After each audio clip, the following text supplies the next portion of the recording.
Ahí estamos. Bueno, vamos a arrancar con estadística, ¿sí? Matemática, ya, digamos, el ejercicio que hicieron, ya con eso pueden entender un poco en general todo lo que le pueden llegar a necesitar y ahora vamos a ver algo de estadística. Hoy una parte, en principio, entre hoy un poco de teoría y la clase que viene, que vamos a ver algunas cosas más de práctica, digamos, algo de teoría y algunos casos, ya meternos con resoluciones de algunos temas y después nos va a quedar una clase donde vamos a ver algún tema que se resuelva puntual, ejercicio como hicimos con matemática y después queda el práctico y listo. Y terminan matemática. ¿Tá? Así que denme un segundo y acá, estadística. Bien. Acá, así comparto.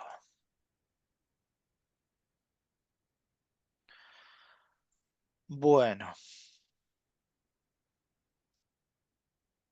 estadística. ¿Qué entienden por estadística? ¿O qué se hacen referencia o qué se les ocurre si alguien le dice algo de estadística? ¿De qué se trata? ¿Qué saben? ¿Alguna vez vieron U- estadística? Una Sí, recopilación de estudiamos. datos. Eh, ¿Quién? Mariela, ¿quién dijo recopilación de datos? Yo, Jonathan. Bien, bien. Mariela, Perdón, yo sí vi algo de estadística en la facu, digamos, cuando iba a la facultad, bien, claro, proceso de datos precisamente, o sea, cálculo de valores que den referencia a los datos que estamos analizando, etcétera. bien. Puede ¿Ustedes ser como un usan balance, qué sería un balance, Guillermo? ¿no? Para mí puede ser como un balance en la estadística. Como si fuese el balance contable, decís vos?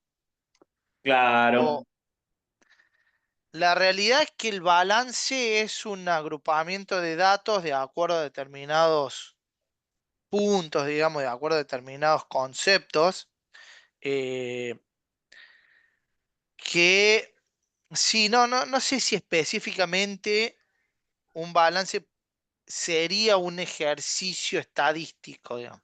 Sí hay comparación, sí hay recopilación de datos y demás, pero y también de alguna forma se generan información, digamos, hay acumulación de datos para generar información. Pero Permiso. sí, Eh, José, estadística, digamos, informaciones y datos para resolver un problema. tal cual, exactamente. De hecho, seguramente todos usan algo de estadística en el día a día, entendiendo lo que es un proceso, digamos, de estadística, pero qué sé yo, cuando ustedes sacan o van Profe, viendo, pero tiene que haber, por ejemplo, a mi concepción de entender, así, para tener una estadística, tiene que tener, sí sé, antecedentes o referencia. no necesariamente, depende del estudio que estés haciendo, de verdad. Ya ahora vamos a meternos con un poco más de detalle, pero, por ejemplo, un censo, en definitiva, es estadístico, ¿sí? Vos podés tener, en ese caso, como dice Eduardo, algún dato previo, alguna referencia previa con respecto a, porque yo voy a hacer una comparación de estadios entre un momento y uno anterior. Es decir, bueno, yo, el censo en definitiva, voy a recopilar información de determinado ambiente, determinadas características y voy a sacar, a hacer manipulación de toda esa información, generar datos y esos datos me van a dar algo de información. Si yo lo comparo contra un proceso anterior, me puede dar mucho más información, ¿sí? Pero también hacer, hacer un estudio, decir, bueno, yo recopilo información de un experimento Una particular. una probabilidad también, decir, Bueno, probabilidad es otra cosa, es la segunda parte, digamos. Esto se divide en estas dos grandes áreas. Una cosa es la estadística y otra cosa es la probabilidad. ¿Ah? La estadística es con datos ciertos, yo agrupo, manejo, aplico estadísticos parámetros que yo voy a ir calculando en base a cuestiones ya definidas para generar una información de lo que tengo. ¿Sí? Eso es como declarativa haciendo un análisis de la información que tengo. Ahora, si yo quiero intentar, llamémosle, intentar predecir, eso ya es probabilidad. ¿Se entiende? Si yo digo, yo tengo un comportamiento yo recopilo información, tengo el comportamiento de una función y digo, bueno, el valor medio, que es uno de los estadísticos, el valor medio de todos, de las estaturas, de las edades de este curso es tanto, ¿está? Eso es estadística.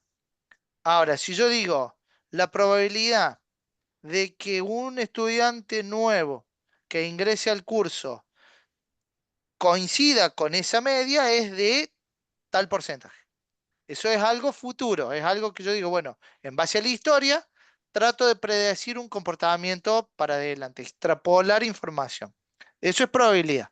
Probabilidad vamos a ver muy poquito y lo vamos a ver más adelante. Sí, Ariel. Profe, mi consulta es, en caso de que fuera eso, de la medición de la altura, ¿usted debería tomar la altura de todos los estudiantes o, por ejemplo, el 10% de los estudiantes y en base a eso, esa es mi Exactamente. pregunta? Ahora vamos a ver que depende de el tamaño que vos tengas y de los recursos que vos estés dispuesto a poner en juego para hacer esa evaluación o esa recopilación de datos es, si vos trabajas sobre el 100%, trabajas con un porcentaje, ¿sí? Dependiendo del tamaño de toda la población. En realidad los nombres son o la población o la muestra. Si la población es extremadamente grande y la muestra es lo suficientemente representativa, que hay indicadores que te demuestren que esa muestra vos podés extrapolarla hacia toda la población, el comportamiento, vos trabajás sobre una muestra. ¿Por qué? Porque sería imposible hacer, fíjense lo que es un censo, el costo de un censo es extremadamente grande, por eso después se manejan las encuestas, ¿sí? Lo que llaman las encuestas, que tienen un montón de otros problemas, pero que apuntan un poco a eso. Si están desarrolladas con determinadas características, determinados métodos de recopilación de información, la encuesta puede ser o es, en definitiva, una herramienta válida para trabajar una muestra representativa y el resultado extrapolarlo a toda la población. ¿Sí? Pero bueno, Ahí, ahí sí, José, entraría la hipótesis. sin lugar a duda. Siempre vos que tengas que o vayas a usar estadística, vas a arrancar de una hipótesis. ¿Sí? Vos vas a arrancar y decir, bueno, yo necesito conocer determinada situación, por lo tanto, planteo este escenario. Y después, bueno, vas a demostrar si esa hipótesis está acertada o no. ¿Sí? Bien, como dijeron, la estadística en definitiva es una ciencia que el objetivo es reunir información cuantitativa concerniente a, un poco lo que decía Ariel, individuos, grupos, series de hechos, etcétera, y deducir cuál puede ser, digamos, la información que me represente ese estudio con respecto a ese grupo, ese conjunto de individuos que yo voy a estar estudiando o recopilando información. ¿Sí? Pero en definitiva, yo o sea, es todo un proceso de recopilación, organización, análisis, interpretación de los datos, pero con el objetivo de poder tomar decisiones o que me soporte que las decisiones sean más efectivas, ¿sí? En el fondo, yo lo que busco es tener información para tomar decisiones.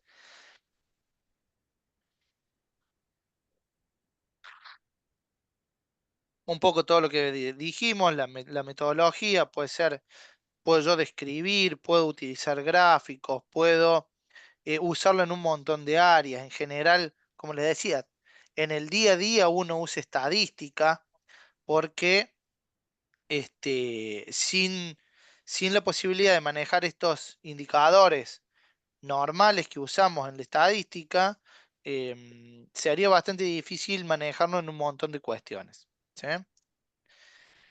Empecemos a definir entonces un poco lo que planteaba Ariel. ¿Qué es lo que es una población? ¿Sí? La población, en definitiva, es eh, el 100% cuando yo tengo que armar una investigación estadística o voy a hacer un estudio, yo tengo que definir sobre qué ámbito voy a estar trabajando. Un poco lo que decíamos, si yo tengo una población en la que yo pueda aplicar todos los recursos porque puedo, entonces yo voy a estar trabajando sobre la población en su conjunto. ¿Qué es lo que me permite eso? En definitiva, voy a poder obtener el 100% de los datos sobre el ámbito, sobre el grupo sobre el cual yo voy a estar trabajando, ¿sí? Eso se llama población. Ahora, por ejemplo, como dice acá, si yo quiero hacer un trabajo sobre el 100% de los asalariados en la República Argentina, esa sería mi población, ¿sí? Ahora, si el trabajo es sobre los asalariados que superan el 1,5 millones, eso también puede ser una población, ¿sí? No necesariamente la población tiene que ser el máximo tamaño, ¿sí? Yo puedo tener, yo como cuando defino un poco esto de lo que decía José, cuando yo planteo todas las variables sobre las cuales voy a trabajar y el ámbito sobre el cual voy a trabajar, eso yo lo voy a llamar población, pero es fundamental poder tenerlo definido, porque si yo no lo tengo bien claro, cuando yo presente los datos, em, no vas a entenderse bien la magnitud del trabajo, si yo no hablo de que lo hice sobre una población o sobre una muestra en particular.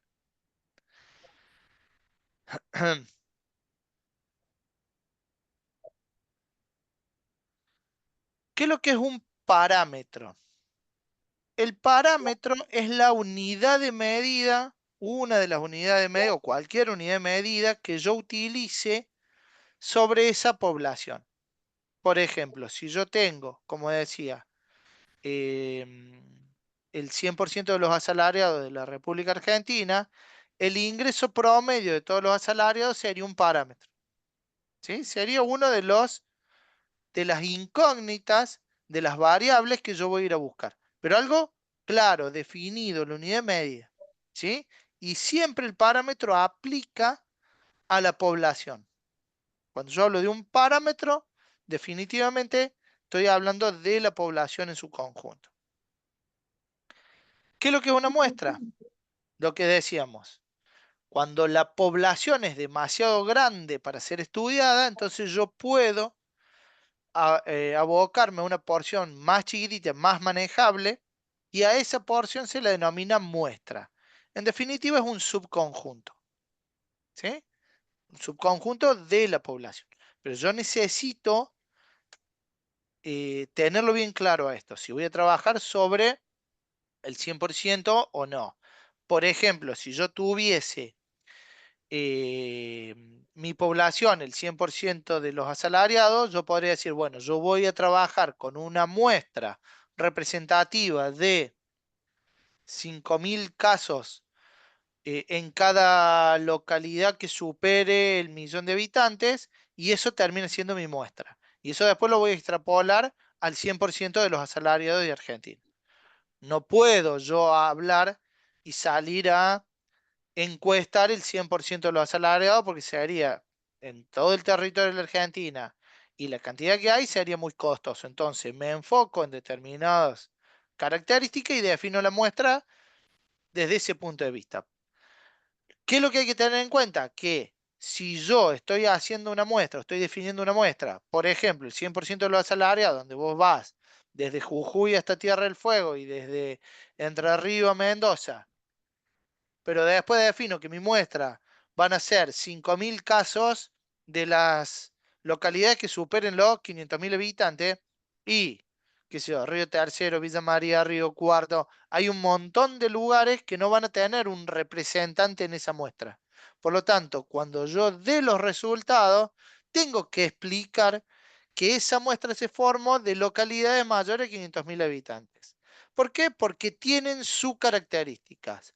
Vos podés decir, y esto se estudia, digamos, cuando se define la muestra, que una de las partes más importantes cuando uno va a trabajar con muestra, es entender si el resultado del estudio estadístico se puede extrapolar al 100% de la población o no. ¿Sí? Por esto que te digo, la persona que vive en, no sé, la municipalidad de Ascochinga es un asalariado en blanco y seguramente no tiene la misma realidad que una persona de Rosario, o de Córdoba capital, o de Mar del Plata, o de Mendoza, o Salta. ¿Se entiende? Entonces, eso es muy importante. Lo que sí, hay que aclarar cuál es el criterio con el cual se eligió la muestra. ¿Sí? ¿Qué es lo que es un estadístico? Es lo mismo que dijimos de un parámetro para una población, un estadístico es para una muestra. Es tal cual, es en la medida que describe la muestra. Yo, por ejemplo, voy a decir el ingreso promedio de los trabajadores asalariados, pero de la muestra. ¿Sí? Indicando que es el representante de localidades mayores de 500.000 habitantes. Pero ese es el estadístico. ¿Sí? Nada más que aplica la muestra, no aplica a la población. Bien.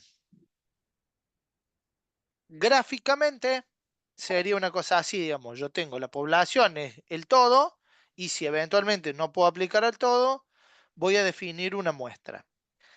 Cuando yo, por cuestiones de nomenclatura, diga o simbolice, digamos, a la muestra con respecto a la población, a la muestra la voy a, representar con la letra N y a la población, N minúscula, perdón, y a la población como N mayúscula.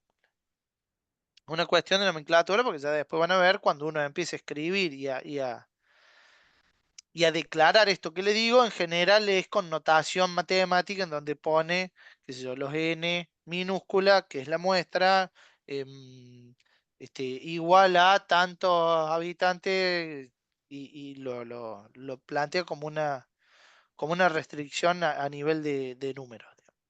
¿Sí?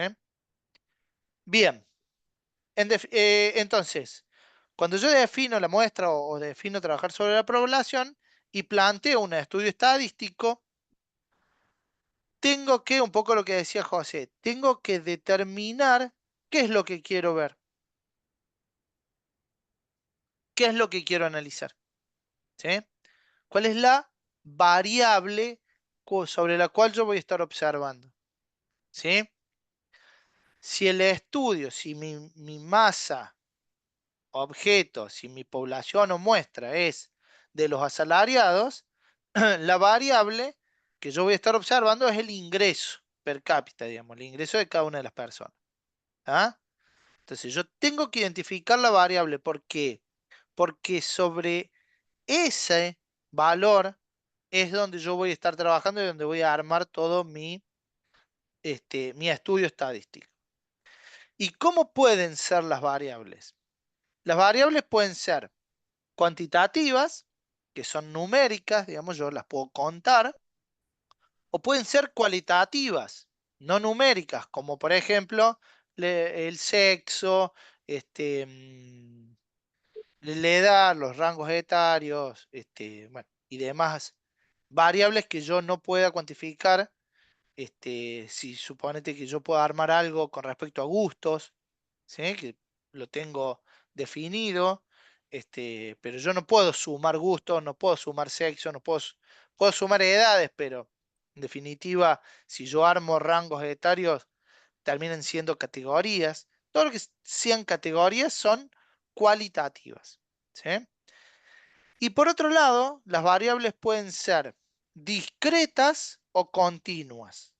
Las variables continuas son las que, si yo represento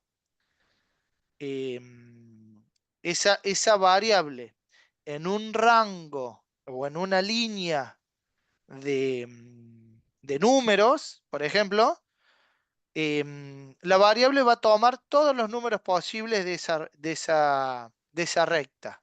¿Sí? Si yo lo que tengo son los números reales, entonces yo puedo tomar el 100% de los números. ¿Qué característica tiene? Que entre valor y valor que yo defina, siempre al medio va a haber otro valor posible. ¿Sí? En cambio, las discretas son las que están limitadas a ciertos valores. ¿Sí? ¿Y de qué depende esto? Y depende en definitiva de la característica de la variable que yo esté observando. ¿Se entiende? Si mi variable es la velocidad, va a ser una variable continua. Si, como por ejemplo en el estudio, el ingreso es continuo.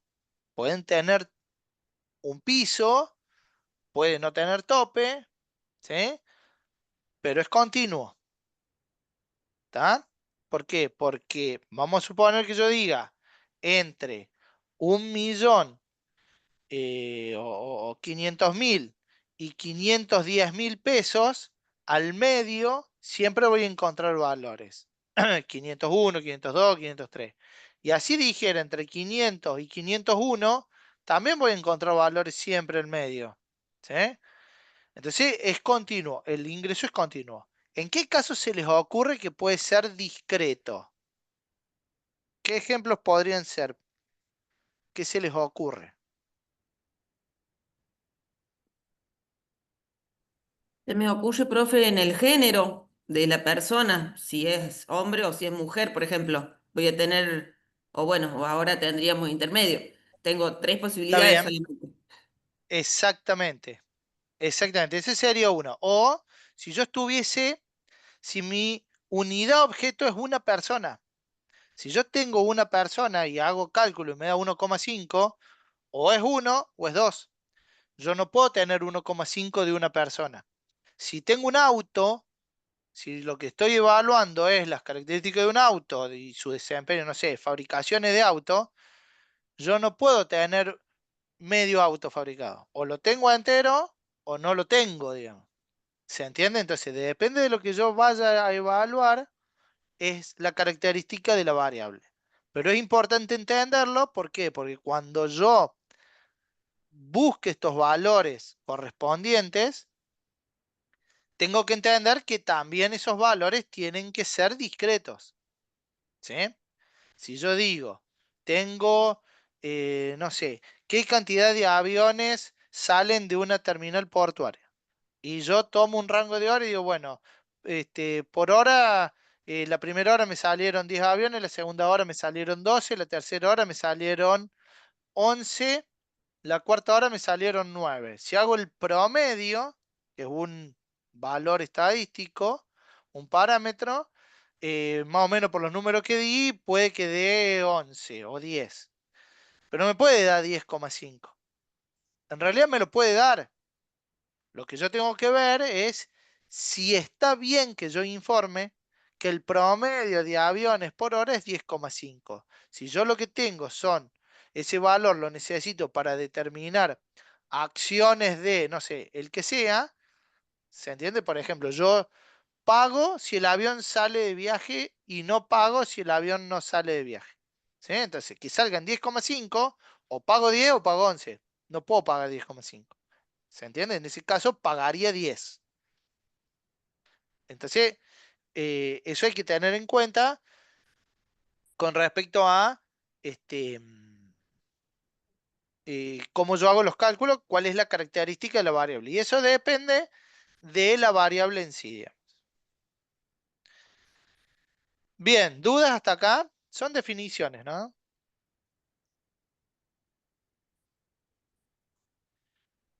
Bien, decíamos entonces que cuando yo hago un estudio estadístico, básicamente lo que voy a hacer es definir las variables, la población o la muestra, cuáles son los estadísticos sobre los cuales voy a estar trabajando, o los parámetros, y las variables, y después lo que tengo que hacer es ponerme a recoger datos.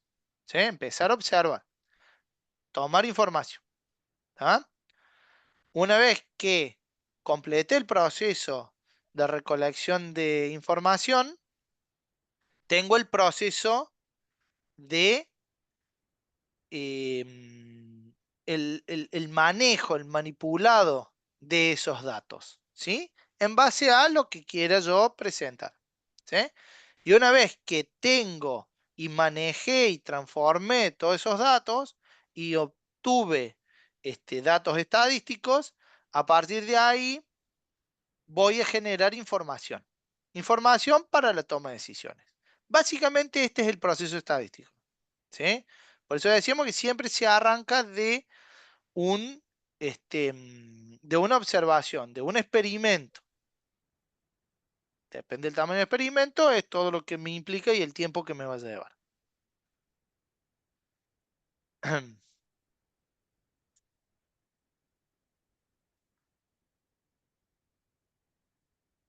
Dijimos que yo voy a recopilar los datos y voy a recogerlos y los voy a tener para poder procesarlos, ¿sí? Eso de sistematizar los datos, tenerlos, poder recolectarlos y tenerlos a disposición, tengo tres formas básicas, hay algunas otras un poco más complejas, pero tengo tres formas básicas para sistematizar esos datos. La primera es una serie simple. ¿Qué es lo que es una serie simple? Son datos no agrupados, que básicamente son una serie de valores que yo fui recolectando y que los tengo todos anotados de determinada forma. Y cada uno es un valor independiente. ¿Sí? Por ejemplo, si yo hago las notas que ustedes sacaron en el primer práctico, yo puedo tener una lista de notas.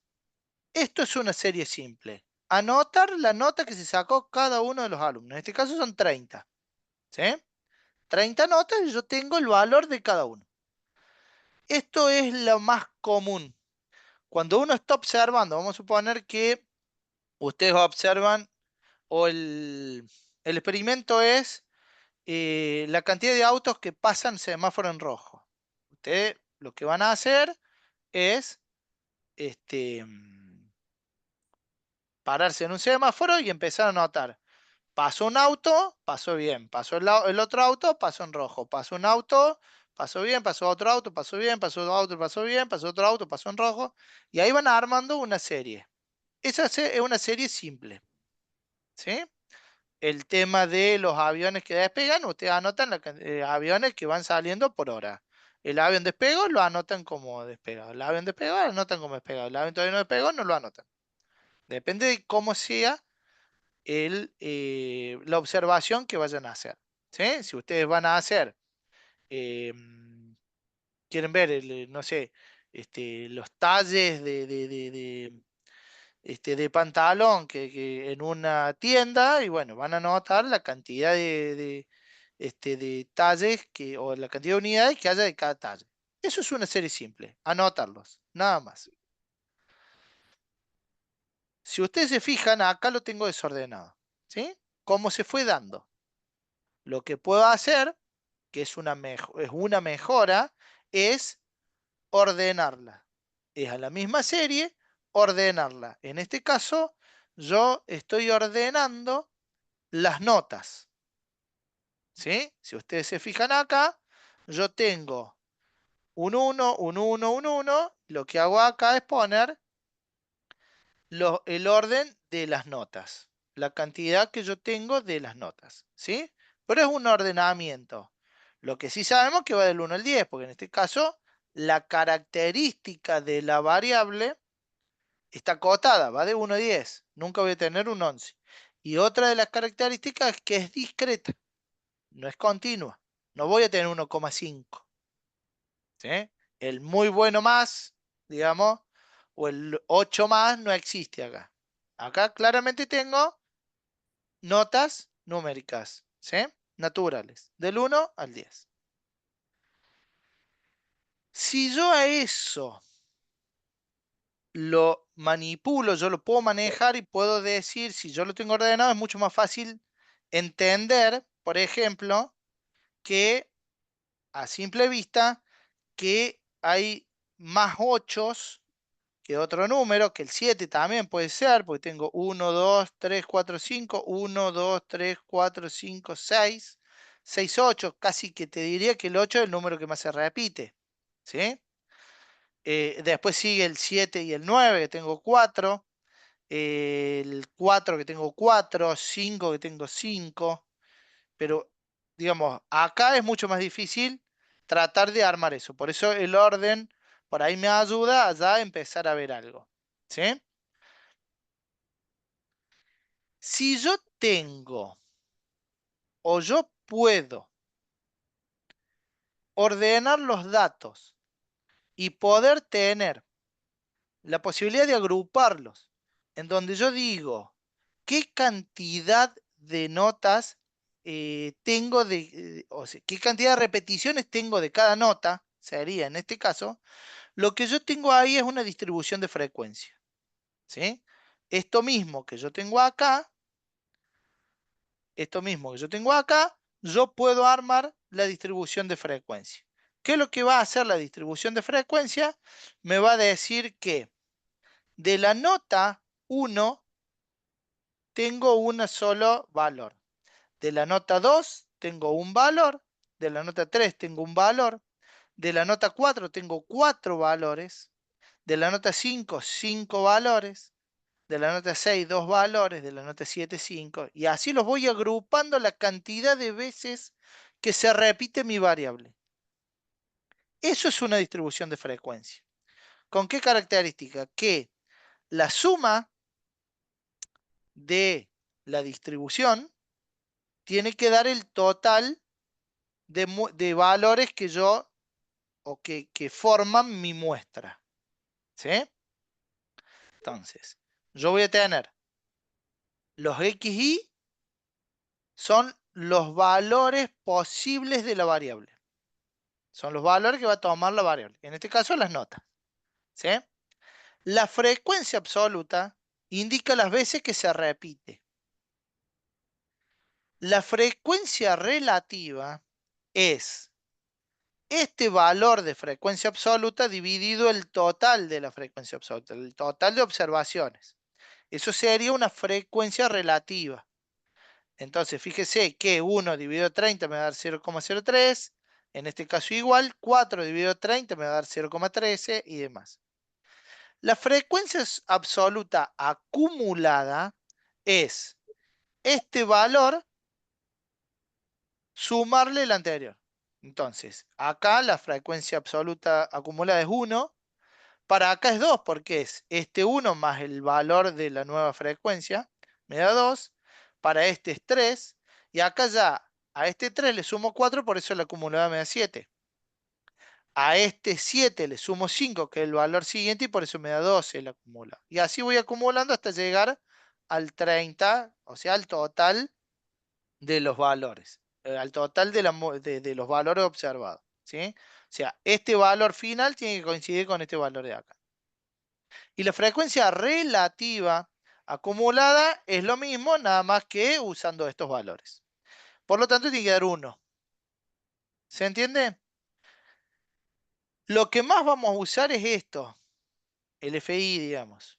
Eventualmente, la frecuencia relativa. ¿Sí? ¿Por qué? Porque estaría en porcentaje de alguna forma. Esto está, va a dar 1 porque es la división directa, pero si lo multiplico por 100, me da en porcentaje. ¿Sí? Esto sería el 3%, esto sería el 13%, el 17% y así. Hasta llegar acá al 100.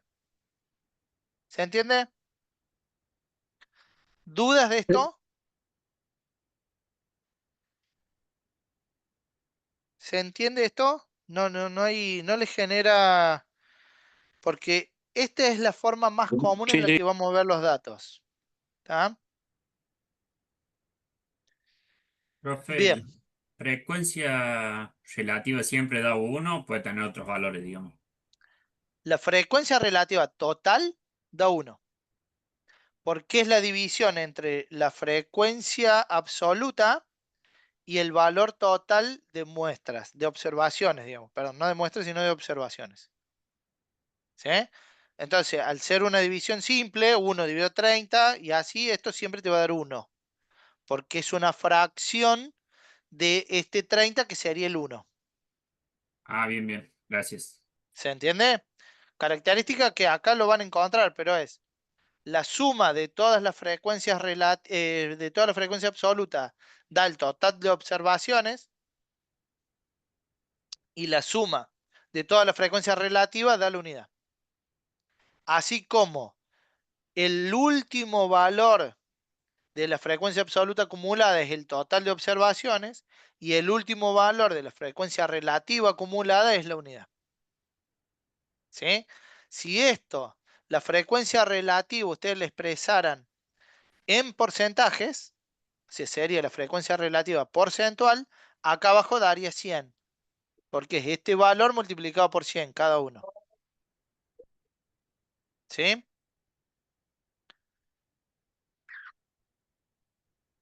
Bien. Intervalos de clase. ¿Qué pasa si yo armo esta distribución de frecuencias, pero me encuentro de que tengo muchos valores acá, como nota final, digamos, es mucho más amplio esto, y vamos a suponer que tengamos, en vez del 1 al 10, tengamos del 1 al 100, y tengo mucho más alumnos que pueden llegar a tener posibles notas. ¿Sí? O sea, es como que paso a tener, en vez de 30 notas, paso a tener, no sé, 500 notas, 300 notas, ¿sí? Y en realidad acá esta nota la tengo mucho más ampliada del 1 al 100, digamos. Entonces yo lo que puedo hacer es armar esto que se llama intervalos de clase. ¿Qué es lo que me permite el intervalo de clase? Armar como subgrupos, en este caso de notas, lo vamos a ver más simplificado de lo que le estoy diciendo, pero lo estoy llevando a un absurdo como para que se entienda el concepto. Pero yo puedo armar diferentes intervalos y meter una acumulación de valores que se repiten dentro de ese intervalo.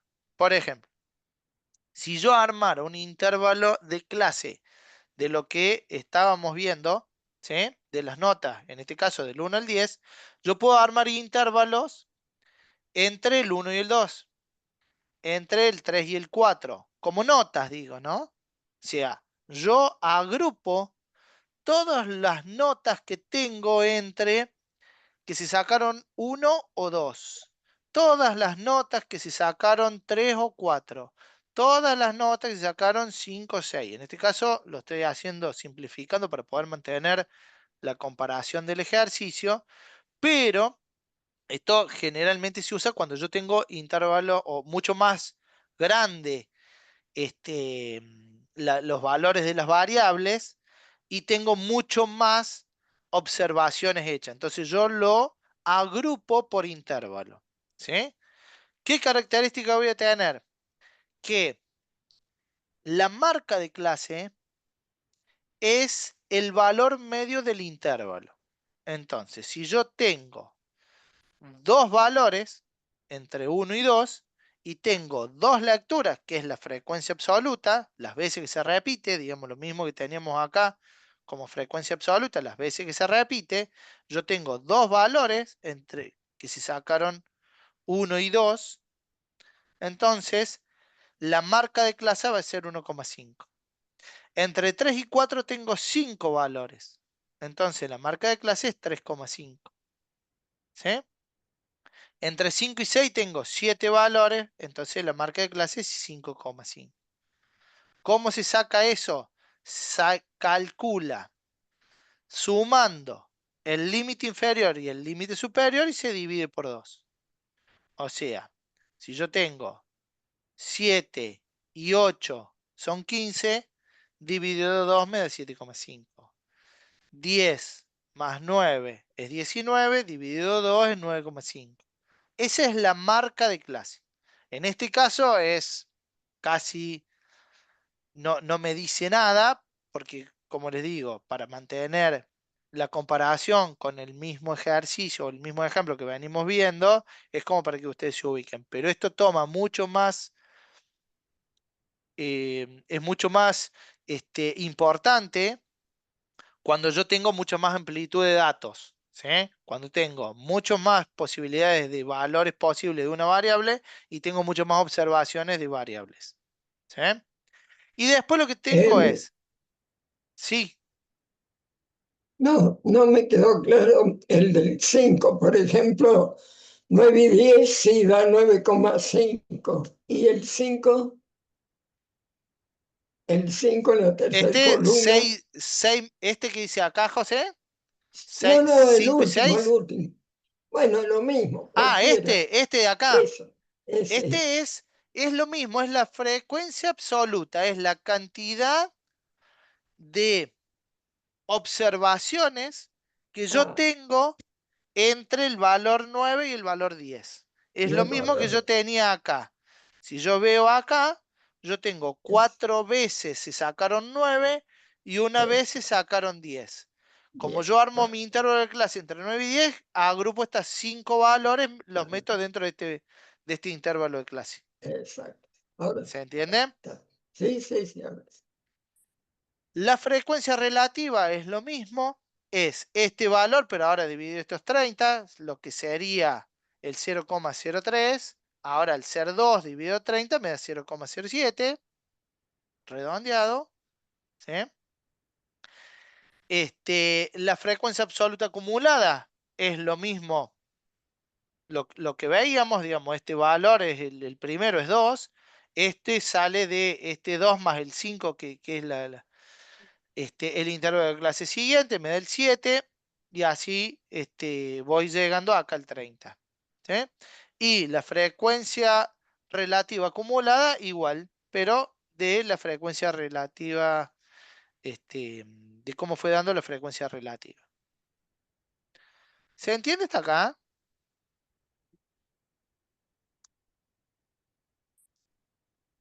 Sí. Bien, esto es lo que decíamos, digamos. La amplitud que tiene cada uno de los intervalos de clase, en este caso es constante, que son 2, es de un valor de 2, y cómo se calcula la marca de clase, que es los límites, digamos, el superior y el inferior, se suman y después se divide por 2. A esos valores que forman parte de cómo yo armo el intervalo de clase se llaman límites del intervalo, y el primero es el límite inferior y el segundo el límite superior. ¿Estamos?